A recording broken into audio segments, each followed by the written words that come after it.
हरे कृष्णा, राधे राधे। आज की इस वीडियो में आप सब सफला एकादशी की कथा सुनेंगे। सफला एकादशी पौष मास के कृष्ण पक्ष की एकादशी को कहते हैं और अपने नाम के अनुसार ही यह एकादशी सफलता प्रदान कराने वाली है। जो मनुष्य पूरे विधि विधान और नियमानुसार इस एकादशी का व्रत और पूजन करता है, उसके सभी कार्य निर्विघ्न होकर शीघ्र ही सफलतापूर्वक पूर्ण होते हैं। आपको बता दूं कि इस साल सफला एकादशी 19 दिसंबर दिन सोमवार को सुबह 3:32 पर शुरू होकर 20 दिसंबर को सुबह 2:32 पर समाप्त होगी। सफला एकादशी का पारण 20 दिसंबर को सुबह 8:05 से 9:18 तक होगा। अब शुरू करते हैं सफला एकादशी की कथा।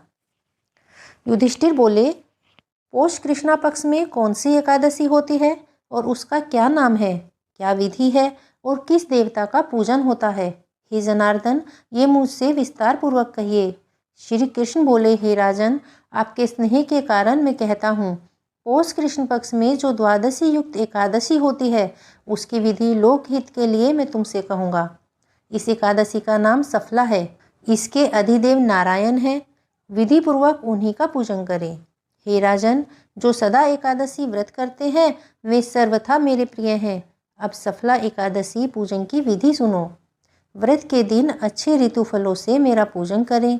सफला में दीपदान का विशेष महत्व है। रात्रि में विधि पूर्वक दीपदान करना चाहिए। जब तक नेत्र खुले रहें तब तक एकाग्रचित्त से रात्रि में जो जागरण करें उसके पुण्य का फल सुनो। हे राजन, उसके समान ना तो कोई यज्ञ है, ना तीर्थ है और ना संसार में कोई व्रत है। 5000 वर्ष तक तपस्या करने से जो फल मिलता है वह सफला एकादशी के व्रत करने से मिल जाता है। हे राजन, अब सुनो। महिष्मत राजा की चंपावती नाम की प्रसिद्ध एक पुरी थी। राजा के 4 पुत्र थे। उनमें लुम्पक नामक बड़ा लड़का बड़ा पापी था। वह पर स्त्रीगामी, जुआरी और वेश्यागामी था। राजा ने पुत्र को ऐसी दशा में देखकर राज्य से निकाल दिया। तब लुम्पक मन में सोचने लगा कि पिता और बंधुओं ने मुझको त्याग दिया है, अब मुझको क्या करना चाहिए। इस प्रकार चिंता करते हुए उसने विचार किया कि मैं दिन में वन में चला जाऊंगा और फिर रात को वन से आकर पुरी में ही रहूंगा।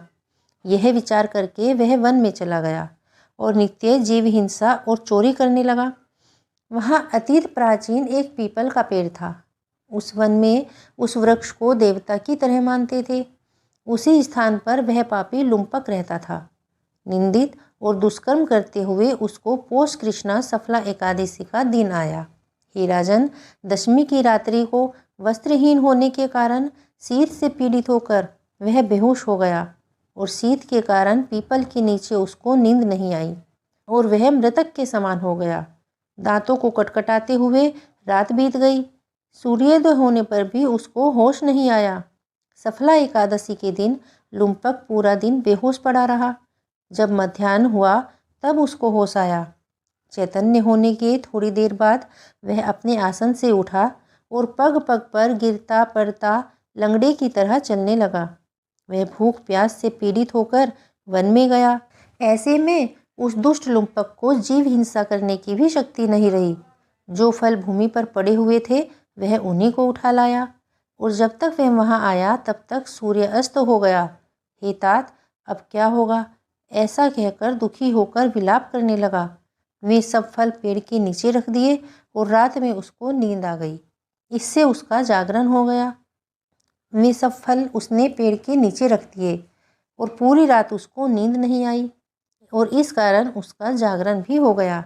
मधुसूदन भगवान ने उन फलों का पूजन और सफला एकादशी का व्रत स्वीकार कर लिया।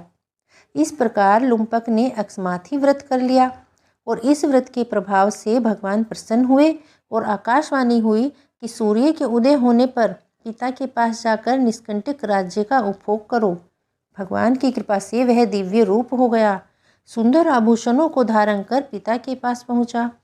उसको देखकर पिता ने निष्कंटक राज्य उसे दे दिया। उसने बहुत वर्षों तक वहाँ राज्य किया। एकादशी के दिन वह भगवान की भक्ति में लीन रहने लगा और वृद्धावस्था प्राप्त होने पर अपने पुत्र को राजगद्दी देकर वन को चला गया। इस प्रकार से जो सफला एकादशी का व्रत करते हैं वे इस लोक में यश, लेकर निसंदेह ही मोक्ष को प्राप्त करते हैं। बोलिए एकादशी माता की जय, भगवान मधुसूदन की जय। भक्तजनों, हमारे इस चैनल पर श्रीमद् भागवत पुराण की कथा भी चल रही है, आप सब अवश्य सुनिए और यह वीडियो आपको कैसी लगी कमेंट्स करके अवश्य बताइएगा। जय श्री कृष्ण, राधे राधे।